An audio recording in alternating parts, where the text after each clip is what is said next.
Eu nunca imaginei que acordaria no meio da noite e encontraria minha nora sussurrando ao telefone na cozinha, com aquele tom de voz que a gente usa quando não quer ser descoberta. A luz do celular iluminava o rosto dela por baixo, deixando sombras estranhas, e quando ela me viu parada ali, na entrada, ainda de camisola, o susto nos olhos dela foi tão grande que por um segundo achei que ela fosse gritar. Mas não. Ela apenas desligou rápido, sorriu daquele jeito que sempre sorria para mim, e disse que era só uma amiga com problemas. 3 da manhã. Uma amiga com problemas. Eu fingi acreditar, porque é isso que mães fazem, não é? A gente finge acreditar, porque a alternativa é admitir que algo está podre na nossa própria casa. Antes de continuar, me conta nos comentários de qual cidade você está acompanhando essa história e se já passou por algo parecido. E não esquece de se inscrever no canal para não perder histórias como essa. Meu nome é Vilma, tenho 64 anos, e essa casa onde estou agora, onde tudo isso está acontecendo, é o lugar que eu e meu falecido marido, o Cláudio, construímos juntos ao longo de 40 anos de casamento. Cada azulejo da cozinha foi escolhido a dedo. Cada foto na parede conta uma história. O pé de jabuticaba no quintal foi plantado quando meu filho Roberto nasceu. Essa casa não é só tijolos e cimento. É a nossa vida inteira. Minha e do Cláudio. E agora, 6 meses depois que ele se foi, depois que o câncer levou ele num piscar de olhos, eu sinto como se essa casa não fosse mais minha. Tudo começou de um jeito tão bonito que até dói lembrar. 3 semanas depois do funeral, Roberto apareceu aqui com a Amanda, a esposa dele, e me fez aquela proposta que parecia vinda direto do céu. Mãe, a gente não aguenta te deixar sozinha nessa casa enorme. A gente vai morar aqui com a senhora. Vamos cuidar da senhora, fazer companhia, e a senhora cuida da gente também. Eu chorei que nem criança. Depois de tantas noites dormindo sozinha naquela cama king size, acordando e esperando ver o Cláudio do meu lado, a ideia de ter meu filho de volta, de ouvir vozes pela manhã, de fazer café para alguém além de mim mesma, parecia um milagre. Os primeiros dias foram maravilhosos. Amanda cozinhava comigo, a gente assistia novela juntas, ela me ajudava com as plantas. Roberto cortava a grama, consertava as coisas que o pai sempre consertava e que eu nem sabia por onde começar. Eu me sentia viva de novo, útil, amada. Mas aí, devagar, as coisas começaram a mudar. Pequenas coisas no começo, tão pequenas que eu achava que estava sendo paranoica, que era só a solidão ainda bagunçando minha cabeça. Primeiro foram os sussurros. Eu descia para tomar água de madrugada e ouvia eles conversando baixinho no quarto, aquele quarto que era meu e do Cláudio, o quarto onde ele faleceu e que agora era deles. A conversa parava quando eu passava pelo corredor. Porta fechada às pressas. Silêncio forçado. Depois comecei a notar que eles andavam me evitando. Quando eu entrava na sala, eles saíam. Quando eu perguntava alguma coisa sobre os planos deles, sobre trabalho, sobre dinheiro, as respostas eram vagas, genéricas, quase robóticas. Está tudo bem, mãe. Não precisa se preocupar com isso, dona Vilma. E tinha o quarto de hóspedes. Aquele quarto que sempre ficou aberto, onde eu guardava minhas coisas de artesanato, onde recebia as amigas para jogar baralho. Uma manhã, fui até lá pegar uns novelos de lã e a porta estava trancada. Trancada. Na minha própria casa. Eu olhei para a fechadura e senti uma coisa estranha no peito, um aperto, uma sensação ruim que eu não conseguia nomear. Bati na porta. Ninguém respondeu. Desci para perguntar para o Roberto e ele disse, sem me olhar nos olhos, que tinha trancado porque ia guardar umas ferramentas lá, umas coisas de trabalho e não queria que eu me machucasse. Ferramentas. Eu moro nessa casa há 40 anos e nunca me machuquei com ferramenta nenhuma. Aí veio aquela noite que mudou tudo. A noite em que eu vi. Era uma quinta-feira, quase 11 horas. Eu estava no meu quarto, tentando dormir, mas não conseguia.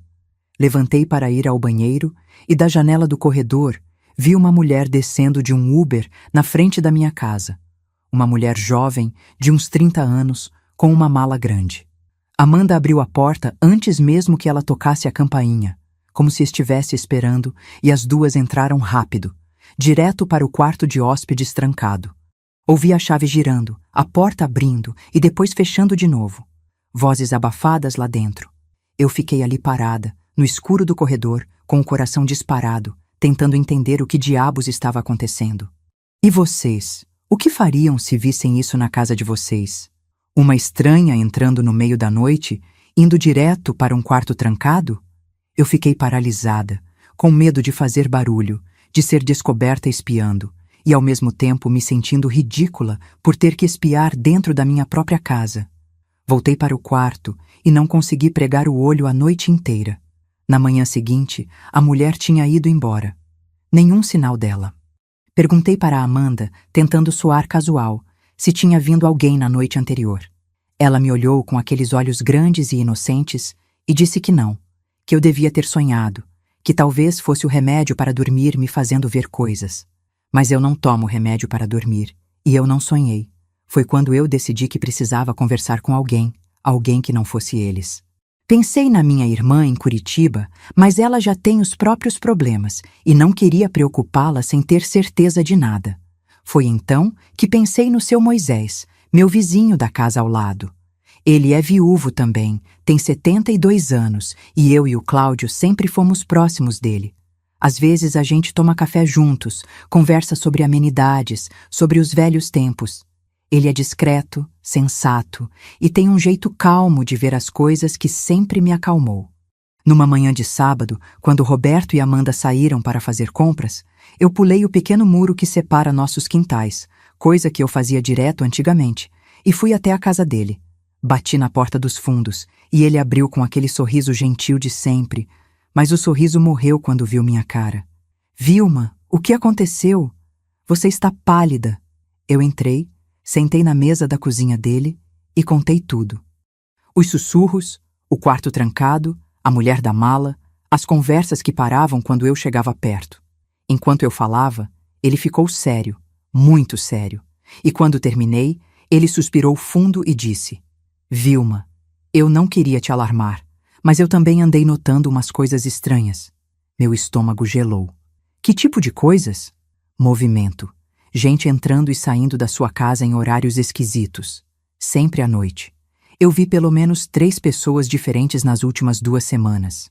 Pensei que você estivesse recebendo visitas, mas achei estranho você nunca ter comentado nada. 3 pessoas diferentes. Nas últimas 2 semanas. Eu senti como se o chão tivesse sumido debaixo dos meus pés. Ele viu minha reação e colocou a mão por cima da minha na mesa. Vilma, eu não quero te assustar mais do que você já está, mas eu acho que você precisa descobrir o que está acontecendo. E acho que você precisa fazer isso sem eles saberem que você está desconfiada. Como? Minha voz saiu fraca, trêmula. Finge que vai viajar. Diz que vai visitar sua irmã, sei lá. Eles vão relaxar, vão achar que tem a casa só para eles. E aí você fica aqui, na minha casa, observando. A gente descobre o que está rolando. A ideia era absurda. Espiar meu próprio filho. Fingir que estou saindo da cidade para vigiar ele como se fosse um criminoso. Mas ao mesmo tempo, fazia todo o sentido. Porque se eu confrontasse eles agora, sem provas, eles iam negar tudo, iam me fazer parecer louca, senil, paranoica. E eu precisava saber a verdade. Precisava ver com meus próprios olhos o que estava acontecendo no santuário que eu e o Cláudio construímos. Passei o fim de semana ensaiando. Na segunda-feira de manhã, durante o café, soltei a notícia como quem não quer nada. Gente, eu estava pensando, faz tempo que não visito minha irmã em Curitiba. Acho que vou passar uma semana lá. Ela anda me convidando e eu preciso sair um pouco dessa casa, sabe? Dar um tempo. Olhei para os dois, tentando ler suas reações. Amanda foi rápida demais. Ah, que ótimo, dona Vilma. A senhora merece mesmo descansar, curtir um pouco. A gente cuida de tudo aqui. Não se preocupe. Roberto também concordou, rápido demais, empolgado demais. Nenhum dos dois tentou me convencer a ficar. Nenhum dos dois pareceu minimamente triste com minha partida. E foi isso que doeu mais. A facilidade com que eles aceitaram minha ausência. Na quarta-feira, Roberto me levou até a rodoviária. Eu comprei a passagem, passei pela roleta, acenei para ele do outro lado do vidro e entrei no terminal. Mas assim que ele saiu do estacionamento, eu voltei, peguei um táxi e fui direto para a casa do seu Moisés. Ele já estava me esperando. Tinha preparado o quarto de hóspedes dele para mim, com lençóis limpos, toalhas, e até tinha comprado aqueles biscoitos de polvilho que eu adoro. Agora é só esperar e observar, ele disse, me levando até a janela do quarto dele que dava vista direta para a minha casa.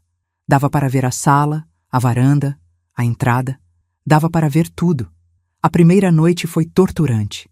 Eu fiquei grudada naquela janela, com o coração na boca, esperando ver alguma coisa.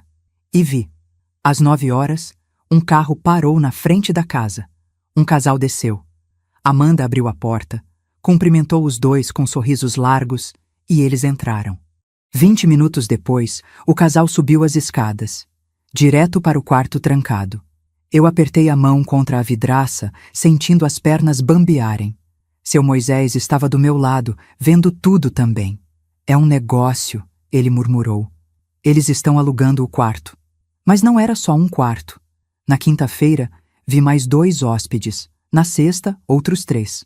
Cada um ficava 1 ou 2 noites. Amanda recebia todos, sempre com aquele sorriso perfeito, sempre com uma pastinha na mão, anotando coisas. E o Roberto ficava na retaguarda, carregando malas, dando as chaves. Eles transformaram a minha casa num hotel clandestino. Estavam lucrando com a minha propriedade, usando o meu teto sem me dizer nada, enquanto eu achava que estava sendo acolhida por amor. E vocês sabem o que é pior do que descobrir que estão te usando? É perceber que você nunca desconfiou porque não queria acreditar que seu próprio filho seria capaz disso. Mas o pior ainda estava por vir. No sábado de manhã, seu Moisés me chamou, nervoso. Vilma, eu preciso te contar uma coisa. Ontem eu fui tomar café na padaria da esquina e a Amanda estava lá conversando com alguém no celular. Eu não quis escutar de propósito, mas ela estava falando alto e... Vilma, ela mencionou seu nome. Ela disse algo sobre avaliação médica e competência mental. Falou em clínica de repouso. O mundo girou. Avaliação médica, competência mental, clínica de repouso. As palavras se chocaram na minha cabeça como pedras. Eu sentei pesado na cadeira da cozinha dele, e foi seu Moisés quem me deu o copo d'água, quem me segurou pelos ombros e disse: "Você precisa ligar para um advogado, agora." Eu liguei para a Helena, minha amiga de décadas, advogada aposentada, mas ainda afiada como uma navalha. Contei tudo. O esquema de hospedagem, as conversas sobre competência mental, o medo que estava crescendo no meu peito como um tumor. E ela, com aquela voz firme e séria, disse: "Vilma, isso é mais comum do que você imagina. Filhos que querem se livrar dos pais para ficar com a herança. Eles vão tentar te declarar incompetente, te internar à força e pegar tudo. E é legal, se eles conseguirem os papéis certos. Você precisa de provas. Provas sólidas." Como? Minha voz estava quebrada, desesperada. "Continue observando e anote tudo, tudo, Vilma." Foi quando seu Moisés falou, com aquela calma dele: "Espere até meia-noite de sexta-feira." Por quê? Porque eu tenho escutado eles falando no quintal de madrugada. Sempre às sextas, bem tarde. Eles acham que ninguém ouve, mas o som carrega. Acho que eles têm um esconderijo lá. Meia-noite de sexta-feira. Eu teria que esperar uma semana inteira, vendo aquele vai e vem de estranhos na minha casa, sabendo que meu filho estava tramando algo terrível contra mim, sem poder fazer nada. Mas eu ia esperar, porque agora eu não estava mais só desconfiada. Eu estava caçando a verdade. E quando você caça a verdade sobre as pessoas que você ama, não tem volta. Ou você descobre que estava errada e se sente uma idiota, ou você descobre que estava certa e se sente órfã. Eu passei aquela semana inteira na casa do seu Moisés, registrando cada movimento, cada hóspede, cada entrada e saída. Helena veio me visitar, trouxe documentos, me fez assinar coisas, revogou procurações antigas que eu tinha dado para o Roberto anos atrás, criou um novo testamento. Ela estava me blindando legalmente enquanto eu juntava provas do que eles estavam fazendo. E toda noite, antes de dormir, eu olhava pela janela para a minha casa, para as luzes acesas nos cômodos que já foram meus, e me perguntava como foi que eu cheguei aqui. Como foi que a mulher que criou aquele menino, que trocou fraldas, que embalou ele para dormir, que pagou escola, que comemorou cada conquista, virou o obstáculo que ele precisava remover. Na quinta-feira à noite, véspera do dia marcado, eu quase não dormi. Fiquei na janela, observando. Meia-noite chegou e passou. Nada. 1 da manhã. Nada. E então, às 2h15, vi a luz do quintal acender. Vi a Amanda saindo pela porta dos fundos, olhando para os lados como uma ladra e caminhando até o galpão velho que fica no canto do terreno. Aquele galpão que o Cláudio usava para guardar ferramentas e que eu nem abria mais desde que ele morreu. 5 minutos depois, um homem apareceu pelo portão lateral. Terno, gravata, pasta na mão. Ele entrou no galpão atrás dela. Seu Moisés estava do meu lado e a gente se entreolhou. Agora, ele sussurrou. Mas eu não podia ir agora. Ainda tinha movimento na casa, ainda tinha o Roberto lá dentro. Se eu fosse pega, tudo estaria perdido. A gente esperou. O homem saiu 15 minutos depois, com a mesma pasta, mas mais cheia. Amanda saiu logo atrás, trancou o galpão e voltou para dentro. Eram 3 da manhã quando finalmente todas as luzes se apagaram. Eu desci da casa do seu Moisés, pulei o muro de volta para o meu quintal e caminhei nas pontas dos pés pela grama molhada de orvalho até o galpão. Minha mão tremia tanto que mal conseguia enfiar a chave extra na fechadura. Empurrei a porta devagar, rezando para não ranger, e acendi a lanterna do celular. E foi aí que eu vi. E foi aí que meu mundo desabou de vez. No canto do galpão, embaixo de uma lona velha que o Cláudio usava para cobrir a máquina de cortar grama, tinha uma caixa de metal. Não era uma caixa qualquer. Era uma caixa de documentos, dessas que você compra para guardar coisas importantes, com fechadura e tudo. Só que a fechadura estava aberta. A Amanda tinha acabado de sair dali. Ela não teve tempo de trancar de novo. Eu me ajoelhei ali, no chão frio e empoeirado do galpão, e abri aquela caixa com as mãos tremendo tanto que quase deixei tudo cair. A primeira coisa que vi foi dinheiro. Muito dinheiro. Maços e maços de notas de 50 e 100 reais, organizados com elástico, empilhados com capricho. Eu não sou boa com estimativas, mas devia ter uns 30 mil reais ali, talvez mais. Dinheiro vivo, escondido no meu quintal, no galpão do meu falecido marido. Mas não era o dinheiro que me deixou sem ar. Era o que estava embaixo dele. Documentos. Um monte de documentos impressos, alguns com carimbos, outros com assinaturas que eu não reconhecia. Eu peguei o primeiro da pilha. Era um contrato de locação. Contrato de aluguel temporário, quarto mobiliado, dizia no topo.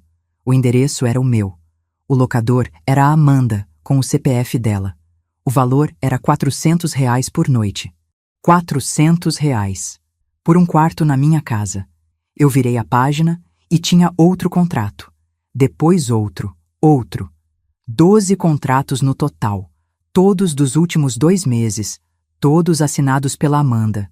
Todos usando o meu endereço. O endereço da casa que eu e o Cláudio suamos para pagar. Mas o pior estava mais embaixo. Um formulário médico. Avaliação de capacidade mental para pessoas idosas. Estava escrito no cabeçalho. E o meu nome estava lá. Vilma Cardoso dos Santos. Data de nascimento correta. CPF correto. Só que eu nunca tinha visto aquele papel na minha vida. Tinha um monte de perguntas marcadas com X. Apresenta desorientação temporal frequente? Sim. Esquece eventos recentes com regularidade? Sim. Demonstra dificuldade para tomar decisões financeiras? Sim. Necessita supervisão constante para atividades diárias? Sim. Todas marcadas como sim. Todas mentiras. No final, tinha uma assinatura ilegível e um carimbo.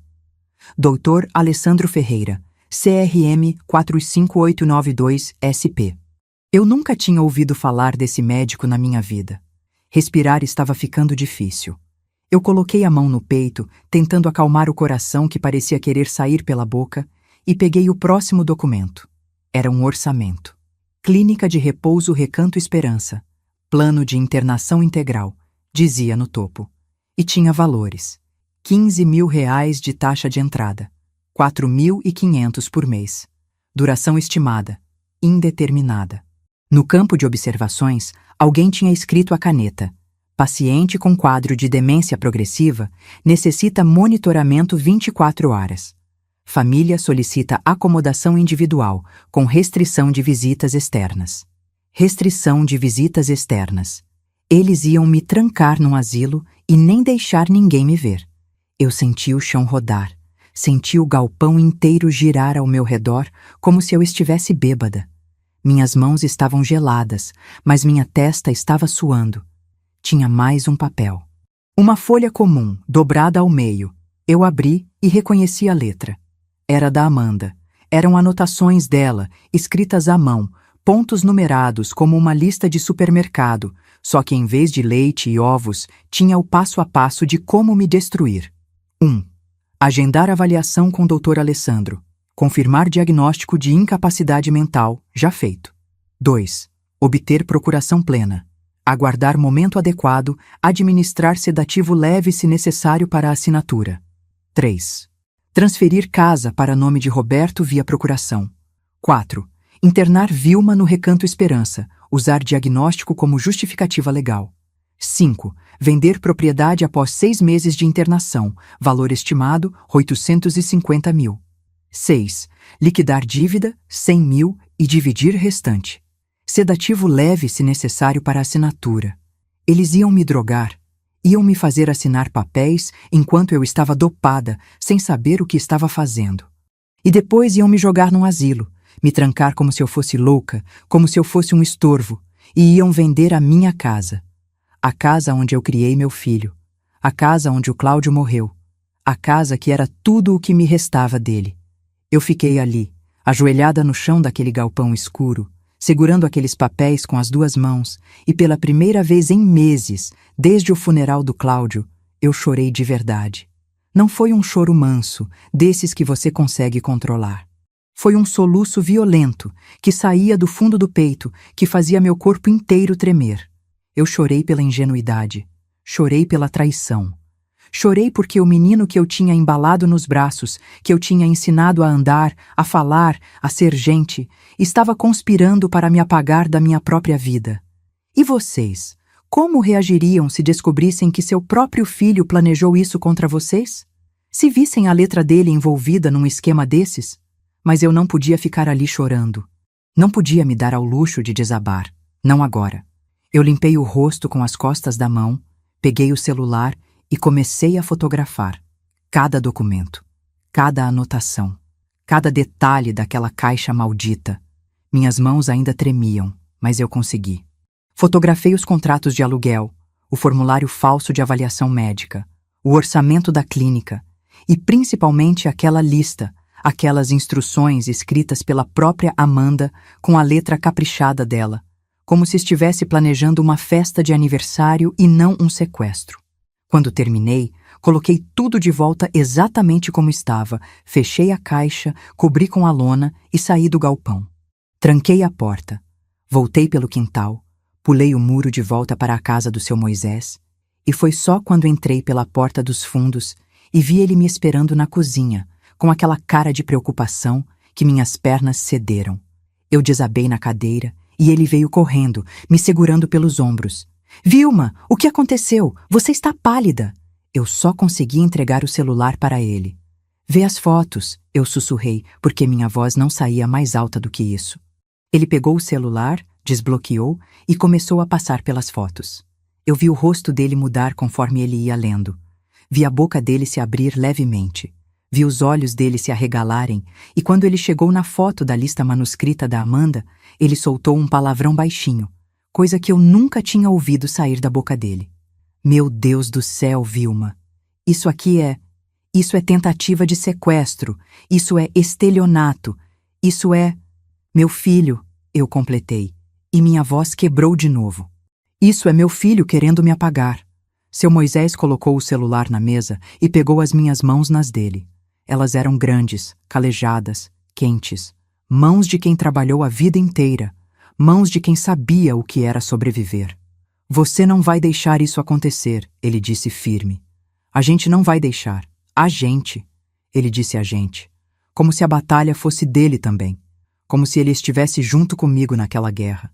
E naquele momento, naquela cozinha simples, com o cheiro de café velho ainda no ar, eu percebi que eu não estava sozinha, que tinha gente que se importava comigo de verdade, sem interesse, sem segundas intenções. E isso me deu uma força que eu nem sabia que ainda existia dentro de mim. Às 7 da manhã, eu liguei para a Helena. Ela atendeu no segundo toque, com aquela voz de quem já estava acordada e tomando café. Vilma, bom dia. Conseguiu alguma coisa? Consegui tudo, eu disse, e mandei as fotos para ela pelo WhatsApp. Eu ouvi o silêncio do outro lado da linha enquanto ela abria as imagens, e depois ouvi a respiração dela mudar, ficar mais rápida, mais pesada. Vilma, isso aqui é ouro. Isso é prova suficiente para acabar com eles. O que eu faço agora? Primeiro, você não volta para aquela casa sem um plano. Segundo, a gente precisa agir rápido, antes que eles executem esse plano. Pela data no orçamento da clínica, eles estão planejando fazer isso em breve. Muito breve. Você disse que sua viagem acaba quando? Amanhã, sexta-feira. Perfeito. Então hoje nós nos preparamos. Eu vou até você. A gente precisa montar uma estratégia. E Vilma? A voz dela ficou mais baixa, mais séria. Você vai ter que ser forte, porque quando a gente jogar essa bomba, não vai ter volta. Você entende? Eu entendi. Ela estava me perguntando se eu estava pronta para acabar de vez com qualquer chance de reconciliação com meu filho.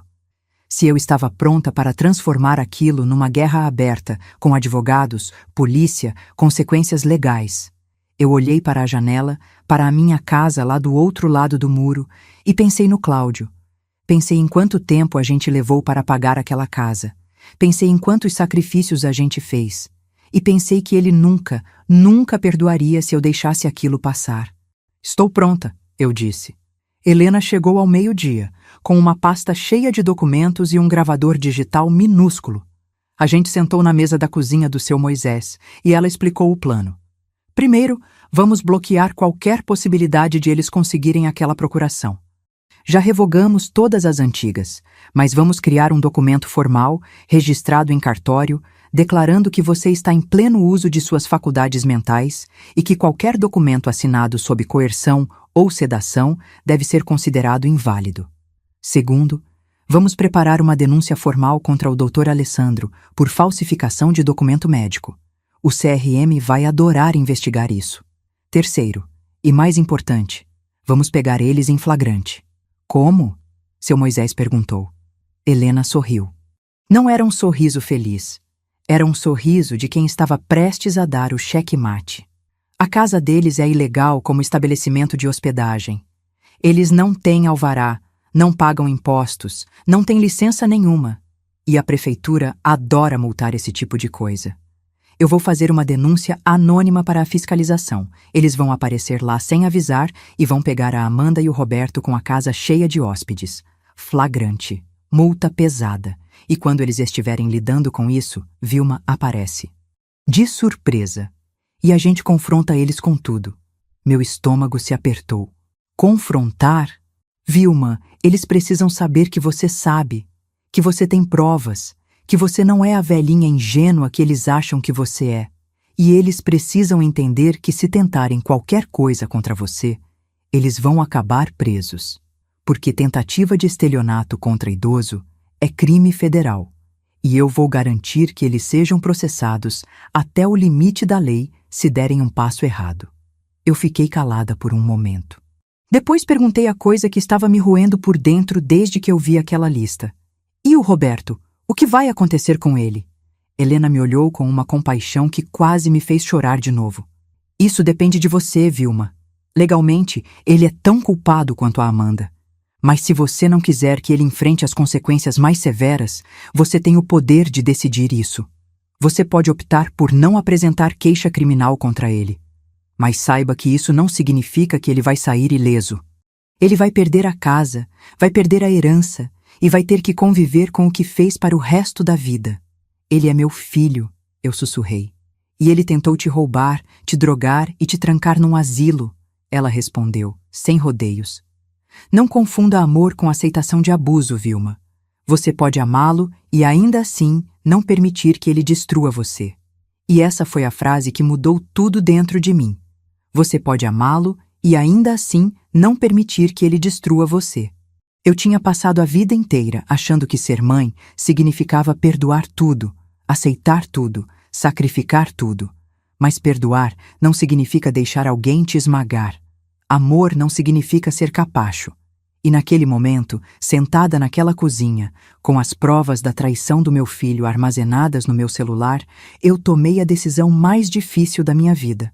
Vamos em frente com o plano, eu disse. Todo ele. Passamos a tarde inteira ensaiando. Helena me fez repetir o que eu ia dizer quando confrontasse eles. Me fez praticar manter a calma, não gritar, não chorar, não deixar a emoção me dominar. Você precisa ser fria, ela disse.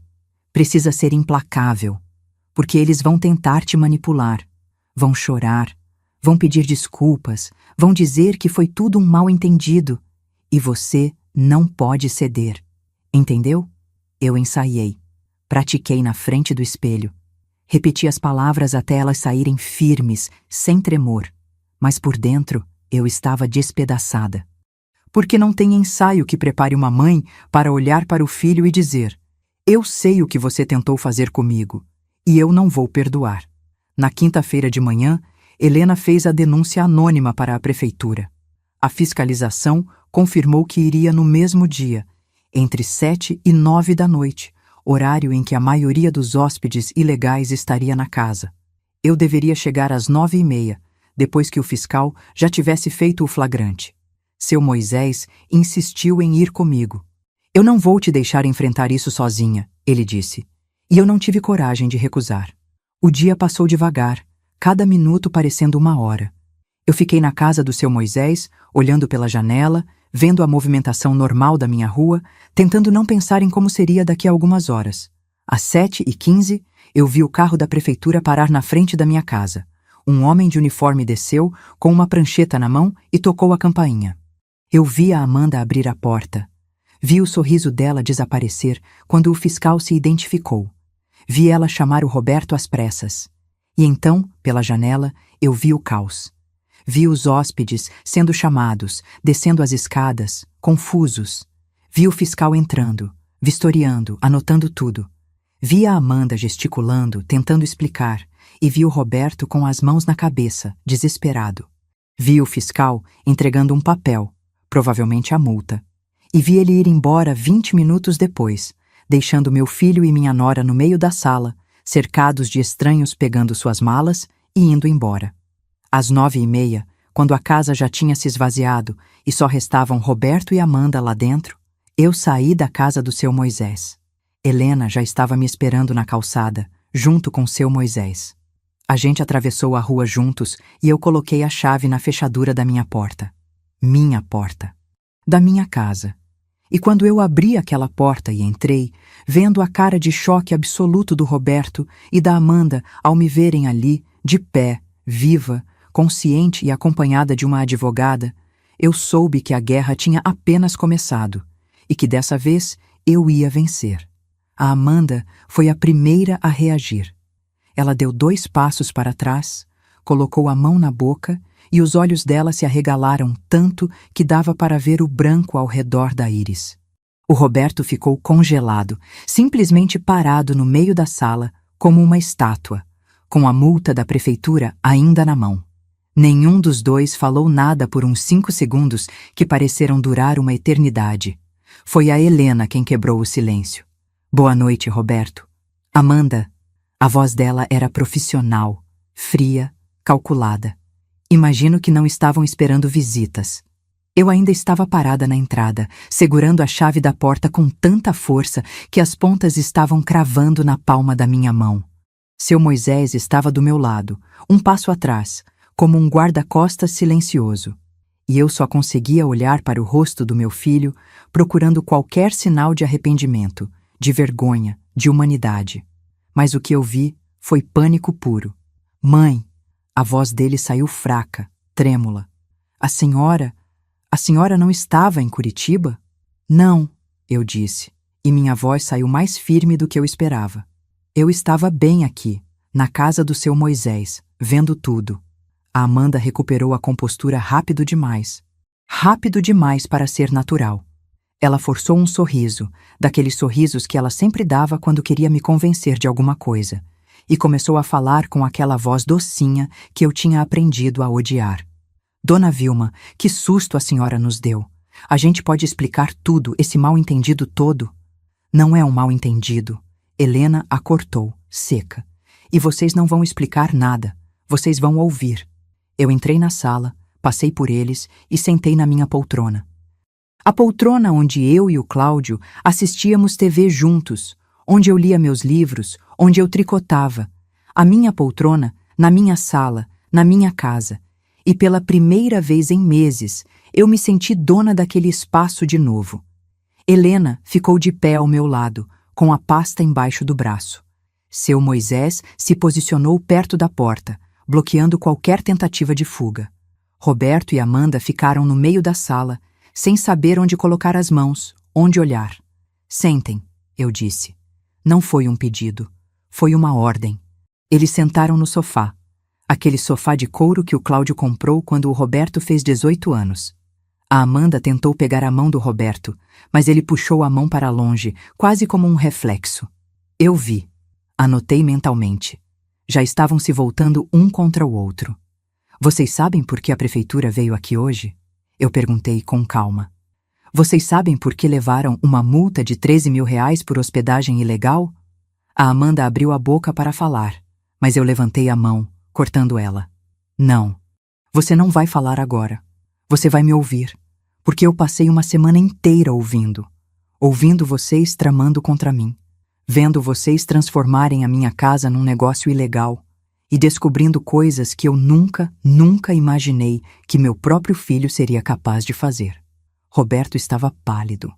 A cor tinha sumido do rosto dele, deixando aquele tom esverdeado de quem está prestes a vomitar. Mãe, 12 contratos de aluguel, eu continuei, ignorando ele. 12 estranhos dormindo no quarto onde seu pai morreu. 400 reais por noite. Vocês lucraram quase 30 mil reais usando a minha propriedade sem me pedir permissão, sem me pagar nada, enquanto fingiam que estavam aqui para cuidar de mim. A Amanda tentou de novo. A gente precisava do dinheiro, dona Vilma. A gente tem dívidas. 100 mil reais, eu disse, e vi os olhos dela se arregalarem. Eu sei da dívida. Eu sei de tudo, Amanda. Eu sei do Dr. Alessandro.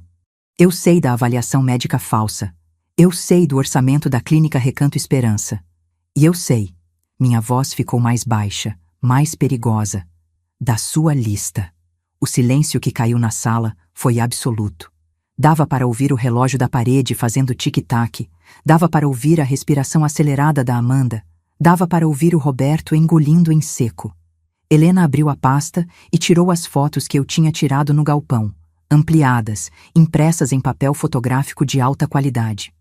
Ela colocou as fotos na mesa de centro, uma por uma, como se estivesse jogando cartas num jogo de pôquer. A primeira foto, os contratos de aluguel. A segunda, o formulário de avaliação médica falso. A terceira, o orçamento da clínica. E a última, a pior de todas, a lista manuscrita da Amanda, com aquela letra caprichada, detalhando cada passo do plano para me apagar. Administrar sedativo leve se necessário para a assinatura. Eu li em voz alta, olhando direto para a Amanda. Vocês iam me drogar. Iam fazer eu assinar uma procuração, sem saber o que eu estava fazendo. E depois iam me trancar num asilo, me declarar louca e vender a minha casa. E vocês conseguem imaginar o que é olhar para alguém que você acolheu na sua família, alguém que você chamou de filha, e ver nos olhos dela que ela realmente planejou isso? Que ela realmente ia fazer isso com você? A Amanda não negou. Ela não chorou. Ela não pediu desculpas. Ela olhou para aquelas fotos, olhou para mim e eu vi algo se quebrar dentro dela. Não era remorso, era a percepção de que tinha sido pega, de que o plano tinha falhado, de que tinha acabado. Mas foi o Roberto que desabou. Ele cobriu o rosto com as mãos e começou a soluçar. Um choro feio, desesperado, de quem sabe que fez algo irreparável. Mãe, me desculpa, me desculpa, me desculpa. Ele repetia isso como um mantra, balançando para frente e para trás no sofá. Eu queria sentir pena.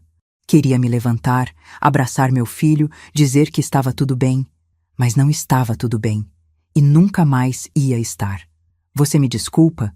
Eu perguntei, e minha voz estava estranhamente calma. Você queria me drogar, me roubar, me trancar como se eu fosse um animal, e você quer que eu te desculpe? Foi ideia dela? Ele gritou de repente, apontando para a Amanda. Foi tudo ideia dela? Ela que planejou, ela que encontrou o médico, ela que escreveu aquela lista. Eu só concordei porque a gente estava desesperado. A gente ia perder tudo. Cala a boca! A Amanda gritou de volta, levantando do sofá. Cala a boca, Roberto! Você estava tão envolvido quanto eu. Você assinou os contratos, você recebeu os hóspedes, você sabia de tudo. Mas eu não queria, ele berrou, levantando também. Eu não queria fazer isso com a minha mãe. Eu te disse que a gente podia arranjar outro jeito, mas você insistiu. Outro jeito como, Roberto? Tomar mais dinheiro emprestado? Fugir dos credores? Vocês estavam prestes a perder o apartamento, seu carro, tudo. E sua mãe estava aqui, sozinha, nessa casa enorme, sentada em cima de quase R$1 milhão em propriedade, enquanto a gente passava fome. Eu não estava sentada em cima de nada, eu gritei, e foi a primeira vez que levantei a voz. Todos se viraram para mim, assustados. Essa casa não é uma commodity, não é um investimento, é a minha vida. É onde eu criei você, Roberto. É onde seu pai morreu nos meus braços. E você ia tirar isso de mim. Ia me tirar de mim mesma. Eu me levantei da poltrona e minhas pernas tremiam, mas eu me mantive de pé. Vocês queriam essa casa? Queriam esse dinheiro todo? Então vou te contar uma coisa. Essa casa vale R$850 mil. Eu sei porque vocês botaram isso na lista. Mas sabe para quem essa casa vai quando eu morrer? Para ninguém de vocês. Helena tirou outro documento da pasta. Novo Testamento, ela anunciou. Registrado em cartório esta manhã. Todas as propriedades, contas bancárias e bens de Vilma Cardoso dos Santos serão doados para instituições de caridade que protegem idosos de abuso financeiro e familiar. Roberto dos Santos foi formalmente deserdado. Amanda dos Santos nunca esteve incluída como beneficiária. Roberto ficou branco como papel. Mãe, não. E tem mais, Helena continuou. Todas as procurações anteriormente concedidas a Roberto dos Santos foram revogadas e anuladas. Foi criado um documento assinado por 3 médicos independentes atestando que Vilma está em perfeito uso de suas faculdades mentais. Qualquer tentativa de declará-la incompetente será contestada com esse laudo. E quanto ao Dr. Alessandro? Ela sorriu friamente. O CRM já foi informado sobre a falsificação de documentos médicos. Ele está sendo investigado e provavelmente vai perder o registro. A Amanda deixou escapar um ruído que era metade riso, metade soluço histérico. Isso não pode estar acontecendo. Isso não pode... E quanto ao dinheiro que vocês esconderam no galpão, eu disse. Os R$30 mil que vocês ganharam transformando a minha casa num bordel? Não era um bordel. A Amanda tentou protestar fracamente. Esse dinheiro vai ser devolvido para mim, como compensação parcial pelo uso indevido da minha propriedade. Vocês têm até amanhã ao meio-dia para entregar a chave do galpão e o dinheiro. E têm até amanhã às 6 da tarde para saírem desta casa. Você não pode nos expulsar, a Amanda gritou. A gente mora aqui. Helena sorriu. Ela pode e vai. Vocês nunca tiveram um contrato de aluguel, nunca pagaram aluguel e foram pegos operando um negócio ilegal na propriedade dela. Se vocês não saírem voluntariamente, eu vou à delegacia amanhã e registro uma queixa por invasão de propriedade, estelionato e tentativa de fraude contra idoso. E aí, vocês não vão só sair da casa. Vocês vão sair algemados. Eu vi a realidade batendo neles. Vi o Roberto perceber que tinha perdido tudo. A mãe, a herança, a casa, o futuro. Vi a Amanda calcular rapidamente as opções e perceber que não tinha nenhuma. Vi os dois entenderem que a velhinha ingênua que eles achavam que estavam manipulando tinha virado o jogo completamente. Eu vou apresentar queixa criminal contra você, Amanda, eu disse, olhando direto para ela. Vou processar você por falsificação, tentativa de estelionato e todo crime que a Helena conseguira encontrar na lei. Mas você, Roberto, eu me virei para o meu filho. Você eu vou poupar da prisão. Não porque você merece, mas porque eu prometi para o seu pai, no leito de morte dele, que eu sempre protegeria você, mesmo de você mesmo. Roberto começou a chorar de novo, mas dessa vez era um choro mais baixo, mais quebrado.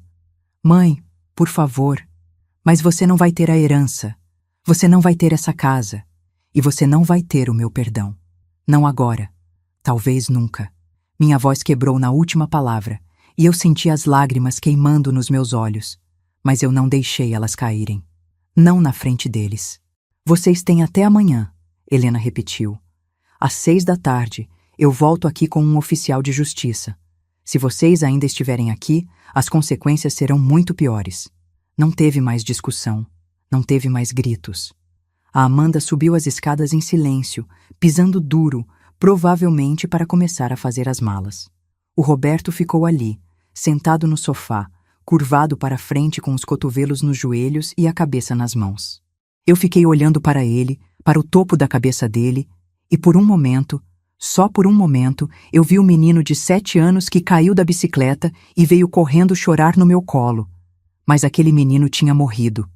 No lugar dele estava um homem que tinha tentado me destruir. Por quê? Eu perguntei baixinho.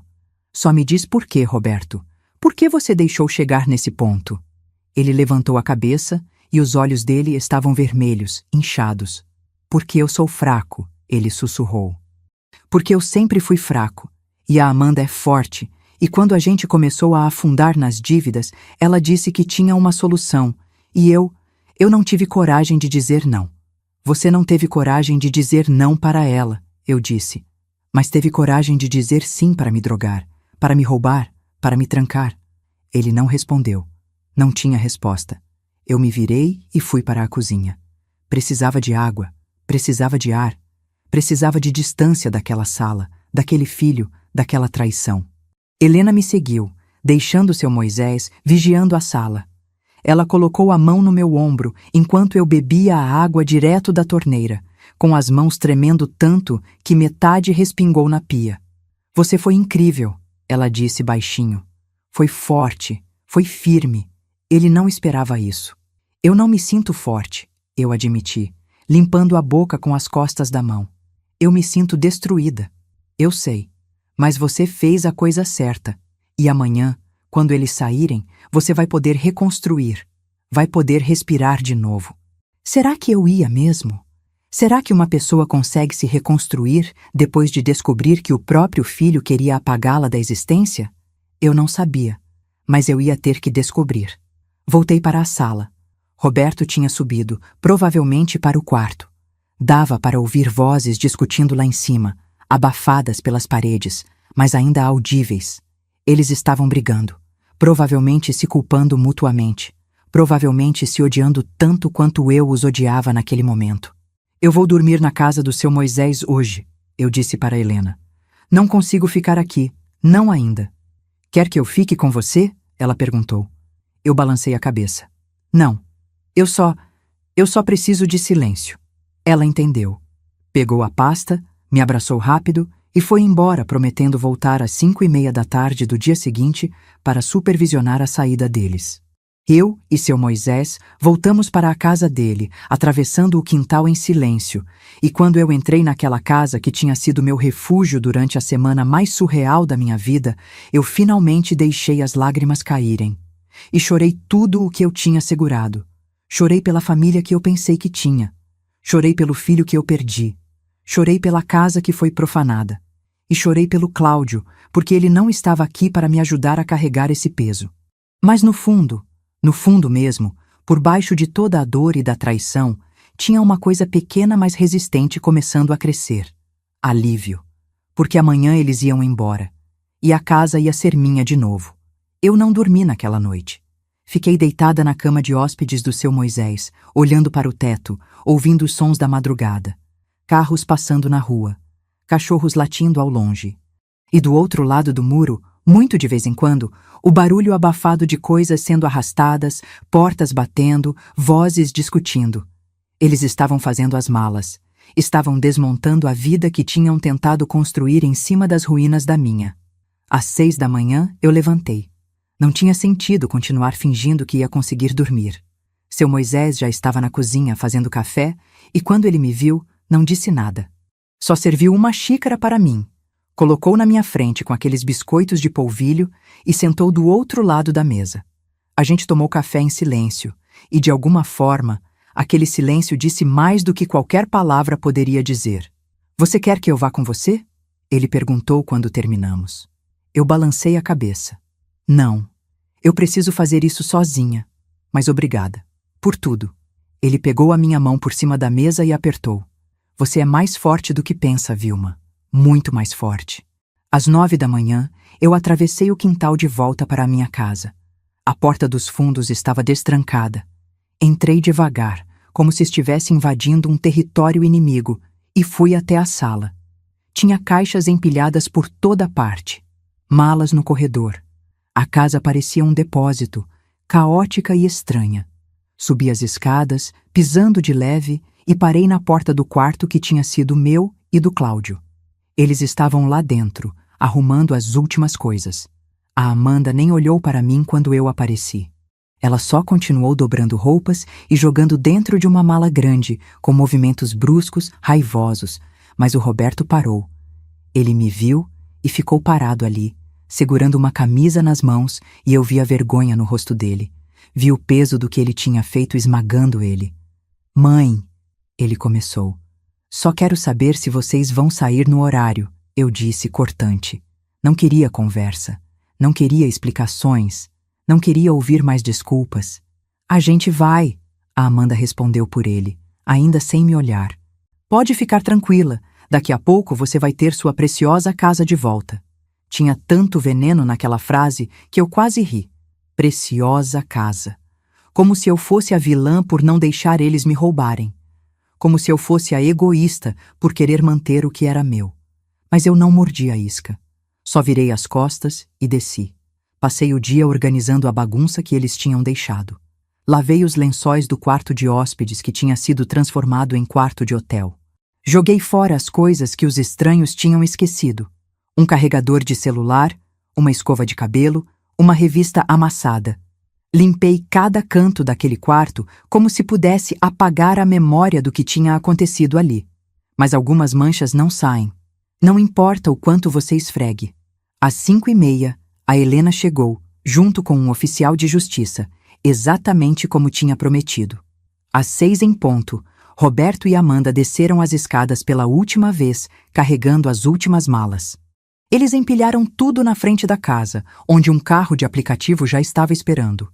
Não ia caber tudo numa viagem só. Iam precisar de pelo menos 2. O oficial de justiça conferiu a casa, sala por sala, verificando se eles tinham tirado tudo, se não tinham danificado nada. Quando ele terminou, ele me entregou um documento. Tudo certo, senhora. A propriedade foi desocupada conforme o acordo.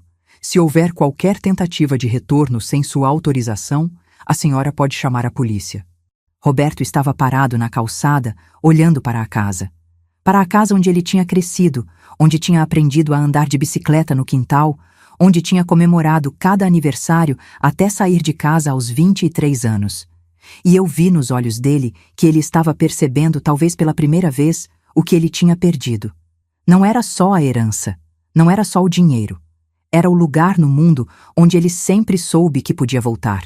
Era a mãe que sempre o tinha amado incondicionalmente. Era a família. Ele deu um passo na minha direção. Mãe, eu levantei a mão. Não agora, Roberto. Talvez um dia, mas não agora.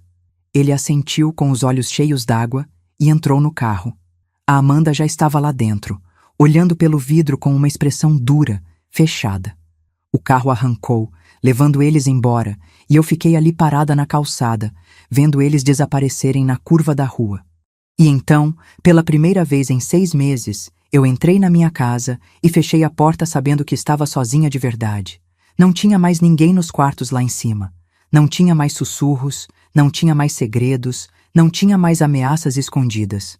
Era só eu, as paredes que o Cláudio tinha pintado e o silêncio. Eu andei pela casa devagar, passando a mão pelas coisas. A mesa da sala de jantar onde a gente comia todo domingo. A estante com as fotos de casamento, de quando o Roberto era criança, de quando a vida era mais simples. O relógio de parede que o Cláudio tinha ganhado do pai dele. Cada objeto era uma memória, e eu precisava fazer as pazes com cada uma delas. Quando cheguei no quarto que tinha sido meu e do Cláudio, o quarto onde ele tinha morrido, o quarto que eles tinham profanado, transformando em quarto de hotel, eu parei na porta. Tinha cheiro de desinfetante, porque eu tinha limpado tudo obsessivamente durante o dia. A cama estava feita com lençóis limpos. As janelas estavam abertas, deixando o ar circular, mas ainda parecia errado. Ainda parecia contaminado. Eu me sentei na cama e olhei ao redor. E foi aí que tomei uma decisão. Eu não ia mais dormir naquele quarto. Não ia conseguir. Todas as noites eu ia lembrar que estranhos tinham dormido ali, que o Roberto e a Amanda tinham planejado minha destruição enquanto dormiam na cama onde o Cláudio tinha morrido. Não. Aquele quarto precisava de um novo propósito. Precisava ser transformado em outra coisa, em algo que fosse meu, que representasse recomeço e não dor. Nas semanas seguintes, foi exatamente isso que eu fiz. Esvaziei o quarto. Doei a cama king size, doei as cômodas, doei tudo. Pintei as paredes de um amarelo suave, cor de esperança. Coloquei uma escrivaninha perto da janela, comprei cavaletes, telas, tintas. Transformei aquele quarto num ateliê. Eu sempre tinha gostado de pintar, mas nunca tinha tempo, nunca tinha espaço. Agora eu tinha os dois. A Helena vinha me visitar toda semana, trazendo notícias. O doutor Alessandro estava sendo investigado pelo CRM e já tinha sido suspenso preventivamente. Eles tinham encontrado outros casos de avaliações falsas, outros idosos que ele tinha ajudado a declarar incompetentes em troca de dinheiro. Ele provavelmente ia perder o registro e responder criminalmente. A Amanda tinha tentado contratar um advogado para se defender das acusações, mas estava difícil porque as provas eram sólidas demais. Os contratos falsos, a lista manuscrita, tudo estava trabalhando contra ela. Quanto ao Roberto, Helena me disse que ele e a Amanda tinham se separado. Ela tinha voltado para a casa dos pais dela, e ele estava morando num apartamento minúsculo, trabalhando em 2 empregos para pagar a dívida e a multa da prefeitura. Ele não tinha tentado entrar em contato comigo, não tinha mandado mensagem, não tinha ligado, nada. E eu não sabia se ficava aliviada ou mais magoada com isso. Seu Moisés se tornou meu melhor amigo. A gente tomava café juntos toda manhã, alternando entre a casa dele e a minha. Ele me ajudou a plantar um jardim novo no quintal, do lado oposto ao galpão, porque eu não conseguia olhar para aquele galpão sem lembrar da caixa de metal e dos documentos. A gente assistia filmes antigos na TV, jogava buraco, falava sobre os velhos tempos com nossos cônjuges falecidos. E aos poucos, a casa foi deixando de ser um campo de batalha e voltou a ser um lar. 3 meses depois da expulsão, numa manhã de sábado, eu estava no ateliê pintando quando a campainha tocou. Era o carteiro, com uma carta registrada. Quando eu vi o nome do remetente, meu coração disparou. Roberto dos Santos. Eu segurei aquela carta nas mãos por quase 1 hora antes de ter coragem de abrir. Quando finalmente rasguei o envelope e tirei as folhas de dentro, eu vi que eram 3 páginas escritas à mão com a letra do Roberto. A mesma letra que eu tinha ensinado ele a fazer quando ele estava na 1ª série. Mãe, eu sei que você não quer falar comigo. Eu sei que eu não mereço, nem que você leia essa carta. Mas eu precisava escrever, porque tem coisas que eu preciso que você saiba, mesmo que você nunca me perdoe. Primeiro, eu e a Amanda nos separamos. Não por causa da situação legal, não porque eu estou com raiva dela por ter me metido nisso, mas porque eu finalmente abri os olhos e vi que tipo de pessoa ela sempre foi e que tipo de pessoa eu me tornei ao lado dela. Ela não tem remorso, mãe. Nenhum. Ela acha que a gente foi azarado por ter sido pego, só isso. E quando eu percebi isso, percebi que eu não podia mais olhar para ela. Segundo, eu sei que fui fraco. Você disse aquilo na sala e você estava certa. Eu sempre fui fraco. Desde criança eu deixava os outros decidirem por mim, me empurrarem, me manipularem. E quando as dívidas começaram, quando a gente estava desesperado, eu deixei a Amanda me convencer de que havia uma solução fácil. Eu deixei ela me convencer de que você não ia sentir falta da casa, que você ia ficar bem na clínica, que era melhor para todo mundo. E a verdade que me mata todo dia, é que uma parte de mim sabia que era errado, mas eu estava com tanto medo de perder tudo que eu ignorei essa parte. Terceiro, e mais importante, eu sinto muito. Eu sinto muito de um jeito que não tem palavras.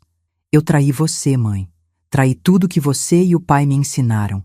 Traí a memória dele. E eu vou carregar isso pelo resto da vida. Eu não estou pedindo perdão, porque eu sei que eu não mereço. Eu só queria que você soubesse que eu sei o quanto eu estraguei tudo, e que eu vou passar o resto da minha vida tentando ser uma pessoa melhor do que eu fui. Eu pago a dívida aos poucos. Trabalho de dia numa loja de construção e à noite faço entregas de aplicativo. Vai levar anos, mas eu vou pagar. E quando eu terminar, eu vou procurar um jeito de compensar você pelo que eu fiz. Eu sei que dinheiro não paga, mas é o que eu posso oferecer. A senhora não precisa responder essa carta. Não precisa fazer nada. Eu só precisava que você soubesse que o seu filho, o filho que você criou, ainda existe em algum lugar aqui dentro. Ele estava enterrado, sufocado pela ganância e pelo desespero, mas ele ainda está aqui, e ele está com vergonha. E ele está arrependido. Eu te amo, mãe. Eu sempre vou te amar. E eu nunca vou parar de sentir falta de você. Roberto. Eu li aquela carta 3 vezes. Na primeira, eu chorei. Na segunda, eu fiquei com raiva, porque palavras bonitas não desfazem ações horríveis. Na terceira, eu só fiquei cansada. Cansada de carregar tanta mágoa, tanta dor, tanta decepção. E vocês sabem o que é mais difícil?